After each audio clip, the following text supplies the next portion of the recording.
ابو ہریرہ رضی اللہ عنہ کہتے ہیں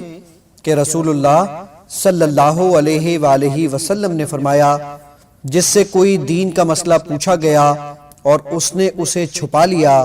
تو اللہ تعالیٰ قیامت کے دن اسے آگ کی لگام پہنائے گا۔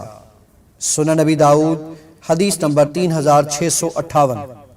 زید بن ثابت رضی اللہ عنہ کہتے ہیں کہ میں نے رسول اللہ صلی اللہ علیہ وآلہ وسلم کو فرماتے ہوئے سنا، اللہ تعالیٰ اس شخص کو تر و تازہ رکھے جس نے ہم سے کوئی بات سنی اور اسے یاد رکھا، یہاں تک کہ اسے دوسروں تک پہنچا دیا، کیونکہ بہت سے حاملین فقہ ایسے ہیں جو فقہ کو اپنے سے زیادہ